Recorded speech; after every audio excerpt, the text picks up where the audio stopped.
Tignan mo, dapat nakaganon pa, oh. Ganda. So nice. I felt like I was going to be persecuted by social media because of the things that I said in the shows.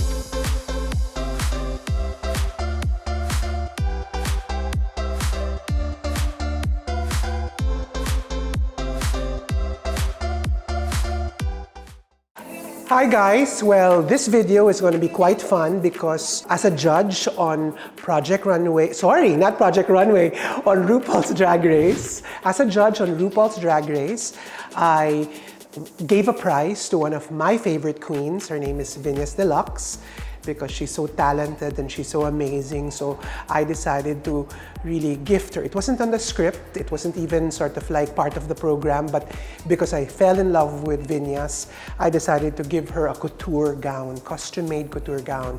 So today we're going to show you the final fitting of the entire process. So this is exciting because you'll have a sneak peek on what we actually do in the House of Laurel.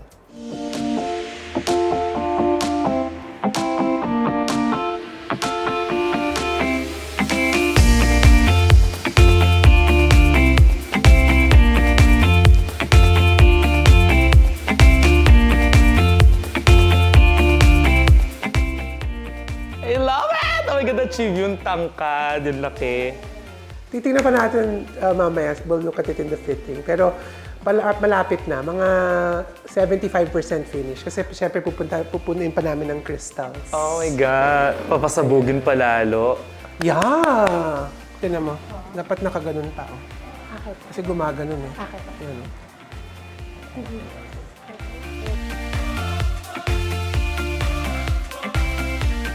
Actually, Sir Rajo, meron akong dress na ganito na nabili ko sa Thailand. Tapos ganto din yung tela. Tapos gusto ko yung ginagamit kasi nga, ang bilis ipak. Yes. Tapos hindi siya nagugusot. So, nung nakita ko, tapos sabi ko, oh my God, sakto. Kinabahan ako nung sinabi mo na na may space ka ba? Sabi ko, oh nga, no. Kasi it's really big. Oo, tapos nung nakita ko, ay, kaya. Kaya. That's why pinili natin itong fabric to because it actually compresses and opens up. Pero it's nice. Hanapin mo yon para makita mo yung difference between Sige. then and now. Post to yan. Ang tawag dyan, the glow up of Glow Venus up. Deluxe. Ganda, I love it. Pero yun super simple lang. Ito talagang pasabog. Hindi, because this is what you wanted. Alam ko yung sinabi mo lang sa akin naman, gusto mo malaking-malaki. Malaki. So, hindi nga tayo Gusto ko magkasya. nangangain talaga pag may event man sa finale. At ako yung pinakamalaki doon. Sabi ko sir. Yeah, so far we've actually used already around 98 yards. Wow, nito? Oo. Pasabog. Almost 100 na. Oh my Ilan God. yard na naman? May marami-rami na rin, ano? Mahigit 100? 100 yards. Can you imagine? Oopsie. And I'm so happy because I wanted talaga this color because it really looks good in your skin tone. Yes. And you know, karapat-dapat lang because you are truly a queen. Thank you po. Kanina kasi sinend ni Sir Rajo yung picture. Sobrang surprise. Kasi nung una ko itong nakita, base pa lang. Tapos pinakita niya sa akin itong parang isang bulaklak na ganito. Tapos sabi niya, pupunuin ko yun ng ganyan. Sabi ko, ala, malaki nga to. Sabi ko. Kasi yung base pa lang sobrang laki na. Tapos, ayan, napuno na nga siya. Pasabog, ang ganda. Talagang, alam mong pinaglaanan ng oras at mahal. Alam mong mahal. Because this is a fitting, hindi pa tatapos. Pag natapos, papakita namin sa inyo.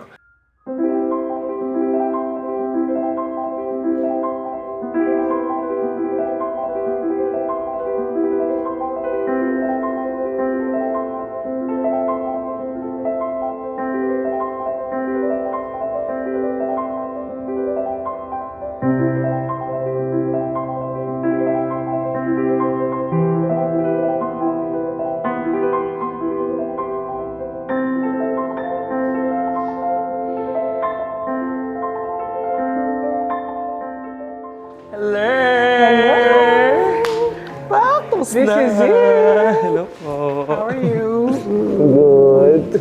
Ayan na. Yay! Oh, siya! Finished.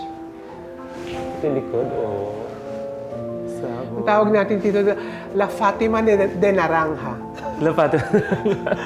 Bakit gano'n? The Blessed Virgin of the Oranges. Ay, shit. In Mga Spanish. orange.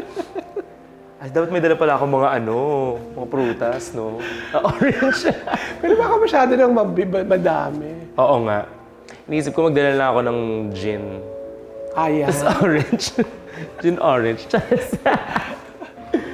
Love it. Ayan. Ako na pinakamalaki for sure. Thank you po. You're welcome. Wala na akong problema bukas sa finale. Tsaka maaga naman kami nagtatrabaho para... Okay, so last fitting.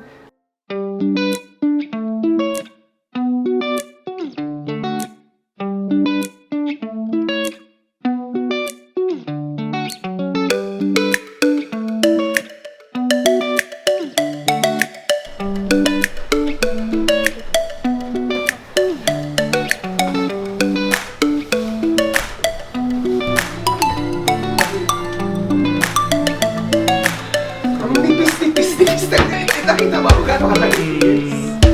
Siyempre ba ibabalance mo lang yung boobs. Oo. Saka hindi ka na kailangan Ka-contour ng very light lang. Oo. Kasi, Papakita ko lang yung dito. kasi actually ang maganda madali ang makeup mo this time. Kasi mukha nacho. Sa hair siguro, dapat baka mag-short hair.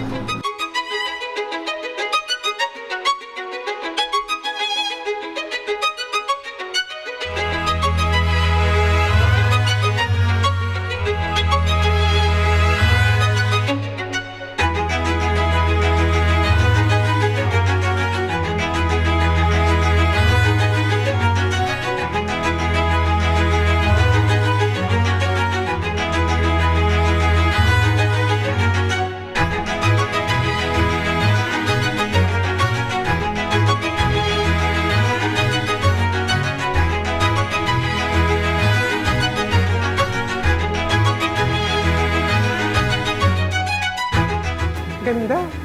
So nice. Tsaka you'll be able to perform in this pa after. Matibay siya eh. How are you? Okay naman po. Ayun, excited. Para sa finale ng So Drag proud of Race. you guys. You're also very busy. Have you been resting?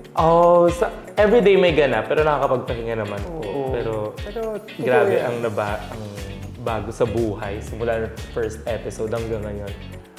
Okay, so ngayon we're going to do a little Q&A with Venus Deluxe. And hindi ko po alam kung anong sasagutin niya. At hindi ko rin alam yung maitatanong ko kasi pareho po kaming madaldal.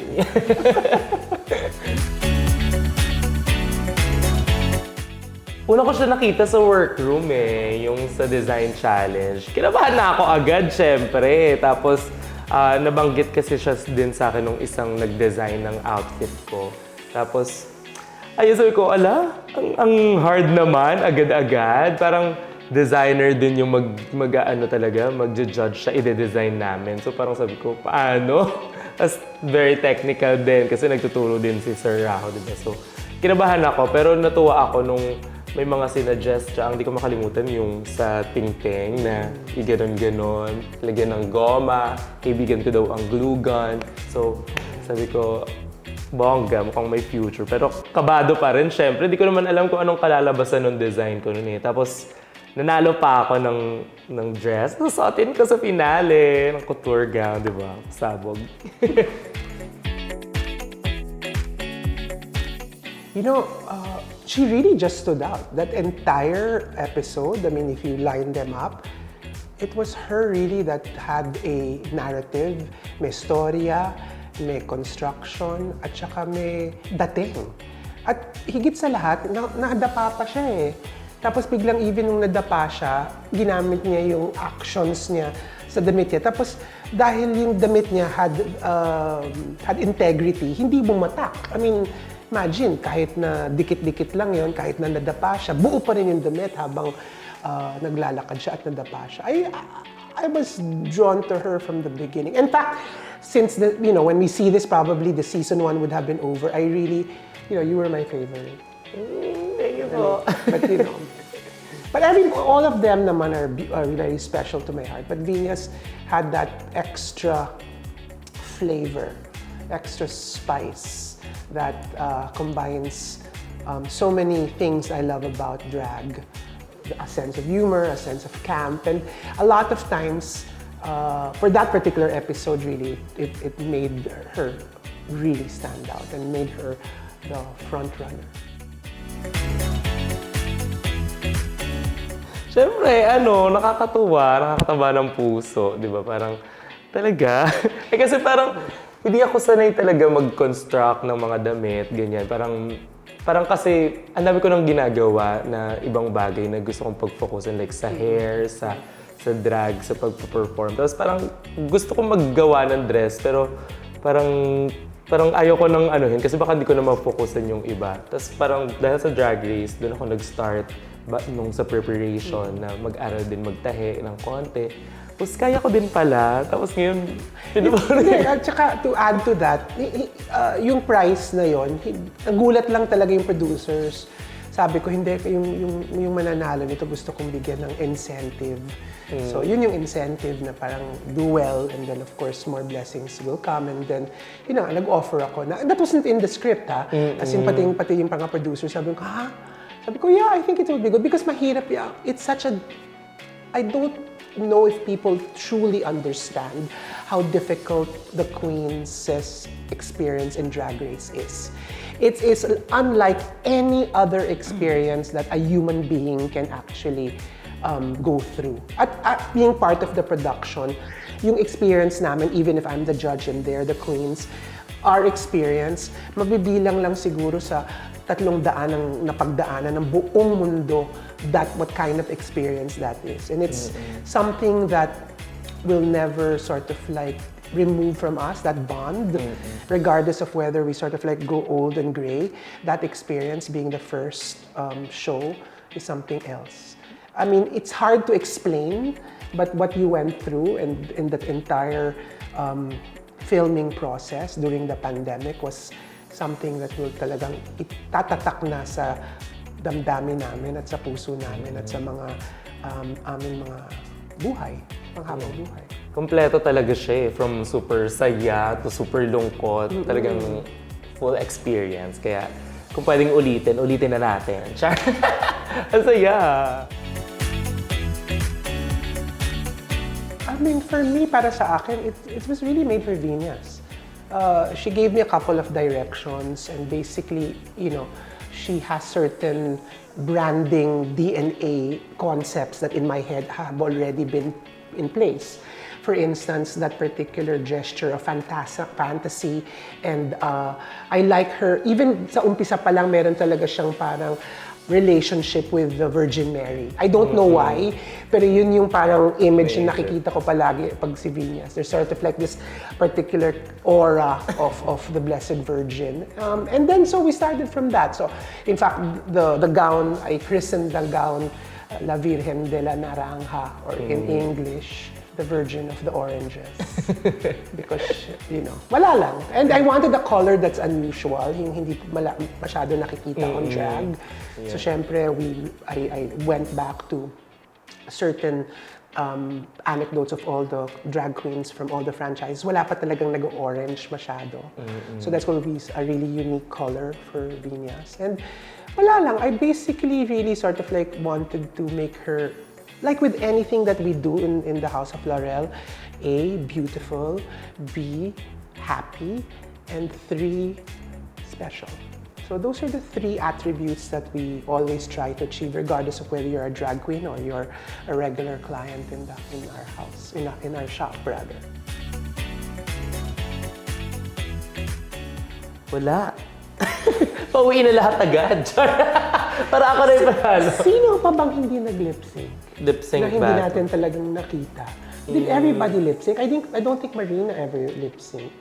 Oo, hindi pa. Sino bang hindi nag-lip sync? Si Marina and Precious. Silang dalawa pa ang hindi pa nag-lip sync together. So, siguro, silang dalawa Team Precious talaga ako. Siyempre, di ba hindi ba yan? Oo naman. Pero I think silang dalawa pa ang hindi talaga... no, never Hindi pa. Hindi, pero lahat naman nag-lip sync na sa mga production. Oo, pero hindi yung naglaban. Isa to yung questions, hindi naglalaban. So,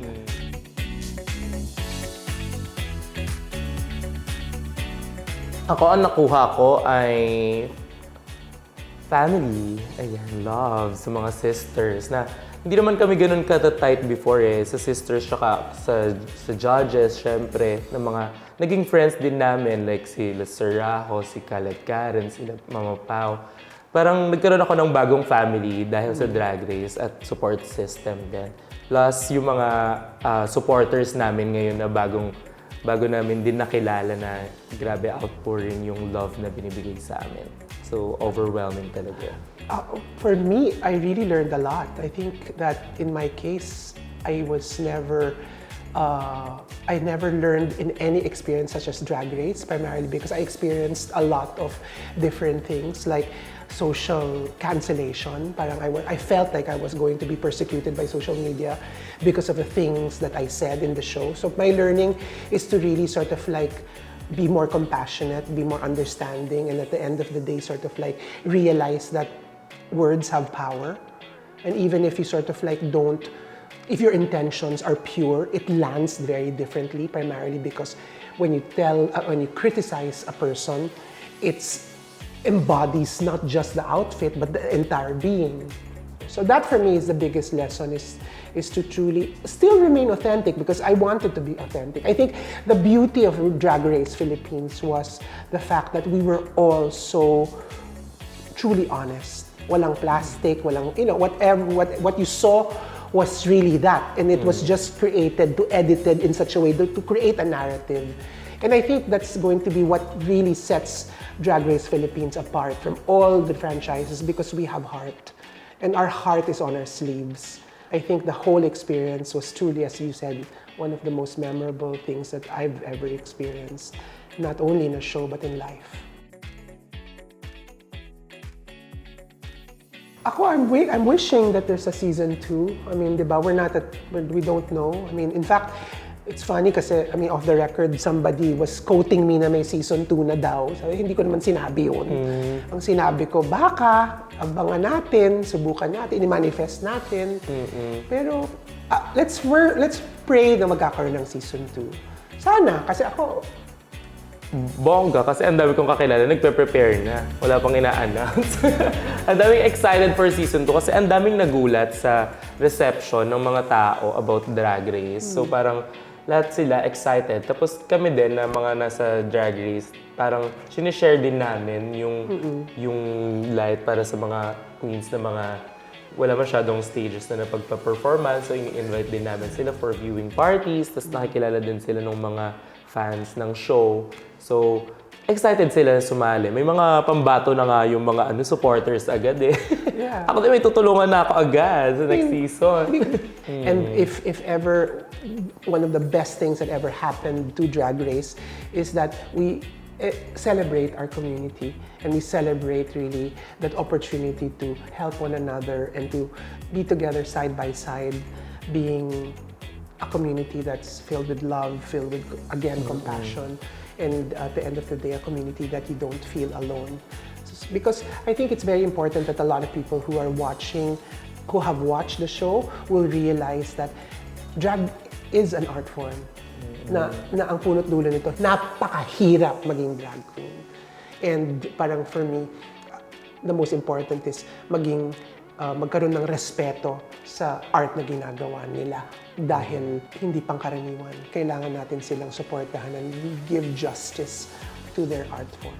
Saka, madagdag ko lang, hindi na lang siya ngayon dahil sa Drag Race, parang na-open din siya sa mundo ng mga straight. Kasi ang dami nagpupunta sa amin ng mga girls, ang dami mga magjowa, mag-asawa, na-invite na kami sa mga kasal. Ang taray! So, totoo yan. Iba. In fact, I had a dinner. We were there with a private banker. Can you imagine yung president ng bangko nanunood at fan na fan? Tsaka yun na nga, it opens you to this, as I said, the community of our community. Thank you first and foremost for the opportunity to dress you up. Maraming salamat. And that is the end of our Q&A. So abangan na lang ang transformation dahil nagawa ko na yung trabaho ko. Manda kayo sa gagawin ni Miss Vinyas Deluxe. Yeah, thank you po!